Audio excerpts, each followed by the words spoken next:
Hello, Graham from ArionGames here, and another short video talking about one of my other games. So obviously Advanced Fighting Fantasy and Maelstrom are the two lines that we're ArionGames are best known for.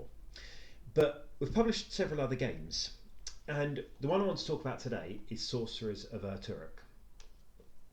So I often say to people that I write games that I want to play.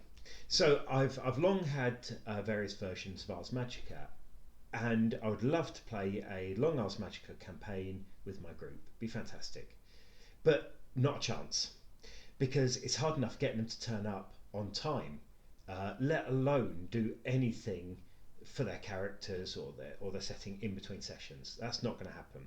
So Ars Magica, which relies on quite a lot of bookkeeping between sessions, was never going to work. So I thought, right, how do we do it? So we reduce the uh, inter-session bookkeeping, and also go for a somewhat more simplistic rule set, because the long lists of spells and so on and so forth, they're never going to actually work on those and all of the different concepts and the lab work and so on. Hence I came up with Sorcerers of Ur-Turuk. So obviously I didn't want to go for the straight medieval Europe setting. I've already done that in Doomsday. Instead I went for a sword and sorcery vibe.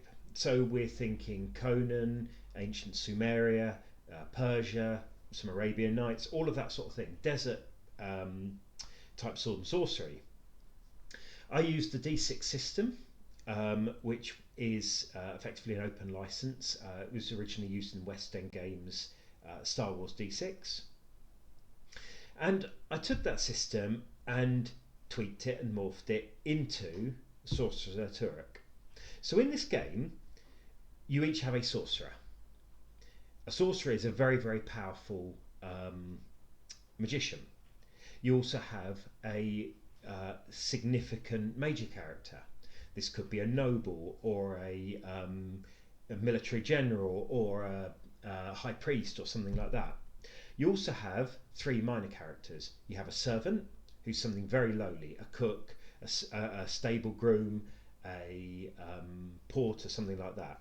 You also have a soldier, a fighter type, and you have a specialist. Now this could be a very minor mage, so capable of using very minor magics, or it could be a physician, or it could be a huntsman, or it could be a scholar. So a character who is a specialist in their field, but they're not a major character. And so you've got this troop place, so you can use various characters for various different sessions. And the backstory is that at one point in the dim and distant past, humans were enslaved by this ancient race who then vanished. Humans escaped their captivity and became civilized. But the ruins of this ancient race are still there. And hidden in these ruins are magic items. Now these magic items are not your D&D magic items. They're not +1 swords, they're not wands of fireball. They have magic embedded in them, but they don't do anything for the character. So if you have, for example, a statue with fire magic and the create and so on, then it feels warm. If it has the destroy, then it feels cold, and so on. And the sorcerer can deconstruct these artifacts to gain experience in the areas of magic that are embedded within the statue.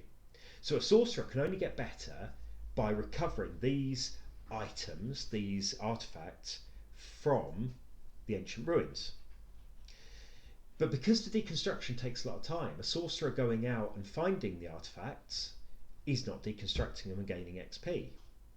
So there's a dynamic going on whereby players don't want to send their sorcerer character, because although they're very powerful, they're not getting better at the same time.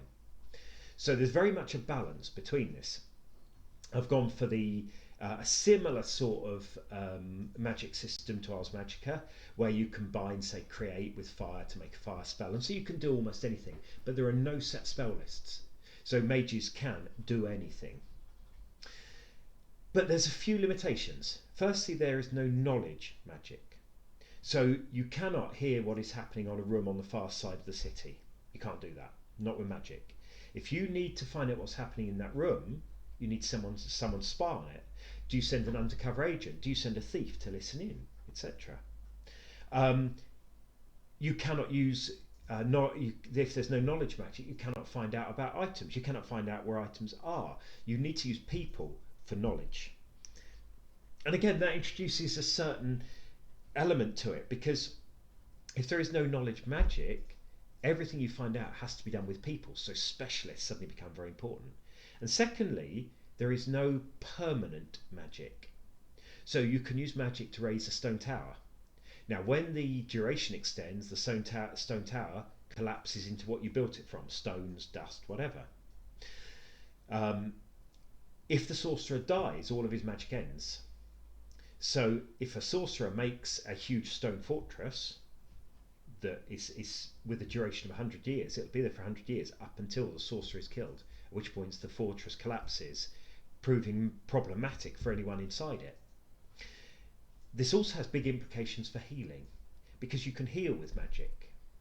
So if you have a fighter who takes a major wound and is healed, and then takes another major wound and is healed, and then takes another major wound and is healed during an adventure, if the sorcerer who has cast these healing spells dies, all of those major wounds are applied back to the fighter instantaneously, who is in severe trouble and will probably be ripped apart by it.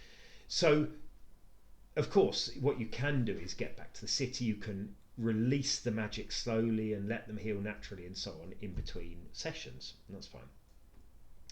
So it's got a different vibe to Ars Magica, but it's a similar sort of idea. The bookkeeping is less. You still have a base within the city. You still have security. You still have natural magic and so on and so forth, libraries and all sorts. So we released that a few years ago as part of a Kickstarter with watercolour art done by a friend of my family. We followed that up with a couple of other books. A spellbook. Now, most of the spellbook is blank pages. Now, I said earlier there were no set spell lists, and that is true. However, if you put together, for example, a standard firebolt spell with a set range and a set duration and one target and so on and so forth, you're going to have a set target number and so on. And it's pointless recreating that standard spell every time you want to cast it. So you just make a note of the parameters of that firebolt, and so you can then cast that firebolt every time by opening it and saying, oh yeah, there's my firebolt, target number 21, and you cast it against the 21 or whatever it might be.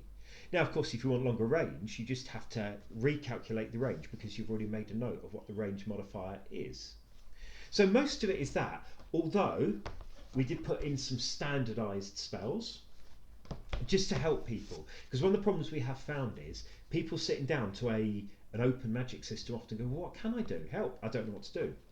And we've put in a few essays on the different magic types and life as a sorcerer and so on and so forth.